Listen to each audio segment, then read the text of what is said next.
Voici l'empreinte bleue découverte en 1842. Amis des Lumières, le soleil, les UV et la mer me donnent envie de vous parler des cyanotypes. Mais cette histoire a commencé en 1839 en Angleterre. Cette année-là, Anna Atkins intègre la Société botanique de Londres, un des rares cercles de savants à accepter les femmes. S'il est relativement aisé de réaliser des herbiers en faisant sécher des plantes et des fleurs, les algues posent un véritable problème à Anna Atkins. Sorties de leur milieu naturel, elles sèchent, se craquent, elles moisissent. À cette même époque, un certain John Herschel, scientifique et astronome, s'amuse avec des sels de fer. Il s'est aperçu qu'en les exposant au soleil et en les rinçant à l'eau claire, il donne naissance à un procédé chimique connu sous le nom de bleu de Prusse. Plus tard, il améliore le process, ce qui donne le cyanotype. C'est un mot d'origine grecque qui signifie littéralement « empreinte bleu sombre ». Pour ses expériences, John Herschel fait un mélange de ferricyanure de potassium et de citrate d'ammonium ferrique. Il enduit une surface devenue photosensible, puis dépose un objet à plat sur cette surface. Exposé aux ultraviolets, puis rincé, apparaît alors sur le support l'image de l'objet sur une surface bleu sombre. C'est une révélation pour Anna Atkins. Entre 1843 et 1853, elle réalise plus de 400 exemplaires de son étude d'impression d'algues par cyanotype.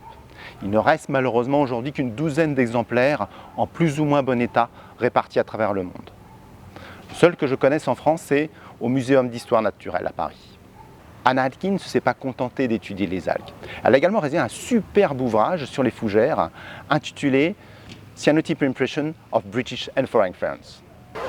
De nos jours, de nombreux photographes et artistes utilisent le cyanotype. C'est un procédé facile à mettre en œuvre et qui permet de créer des images uniques et très esthétiques. Si vous aussi, vous souhaitez découvrir le cyanotype, deux solutions s'offrent à vous. Celle basée à partir du produit de ferricyanure de potassium et l'autre qui contient du citrate d'ammonium ferrique. Alors vous pouvez réaliser votre mélange par vous-même, mais il existe également de nombreux kits prêts à l'usage. Une fois bien mélangés les deux produits, pour environ 10 ml de chacun des produits, vous pourrez enduire une dizaine de pages au format A4. Alors je vous recommande d'utiliser du papier un petit peu épais qui résistera mieux au rinçage à l'eau. Bien évidemment, toute cette opération doit se faire à l'abri des ultraviolets. Une fois votre papier préparé, faites-le sécher dans l'obscurité. Une fois sec, vous êtes prêt pour réaliser votre cyanotype. Une première solution consiste à réaliser des photogrammes, c'est-à-dire à poser des objets sur la surface sensible, comme le faisait Anna Atkins avec ses fougères. Vous laissez exposer au soleil une dizaine de minutes, puis vous rincez à l'eau claire. Bien évidemment, le temps d'exposition varie en fonction de l'indice UV de l'endroit où vous exposez. Une autre possibilité, si vous avez plus une âme d'artiste, c'est de réaliser des cyanotypes dits humides. Le principe est le même que pour le photogramme, à ceci près que vous rajoutez des bulles de savon, du vinaigre, du gros sel, du curcuma. Puis, vous recouvrez le tout d'un film plastique étirable et pressé avec une vitre transparente. C'est prêt à être exposé sous le soleil. Puis vous rincez à l'eau courante ou dans un bac. Petit conseil du chef, ajoutez quelques gouttes d'eau oxygénée pour augmenter les contrastes. Et pour conclure, une troisième possibilité, effectuer un tirage contact. Pour cela, il vous faut un négatif photographique.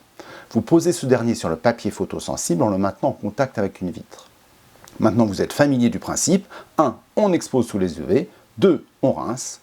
Encore un petit conseil du chef, effectuez des virages de couleur pour faire varier le rendu de votre cyanotype en utilisant du thé, de la passiflore ou encore du fenugrec. J'espère que cette présentation vous aura donné envie de remettre au goût du jour un procédé photographique vieux de près de 200 ans. Je vous souhaite bonne lumière et belles photos.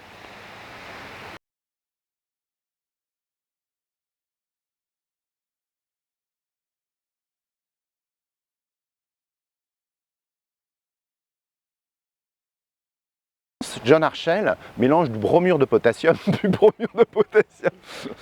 Alors on va changer de spot parce qu'il fait chaud.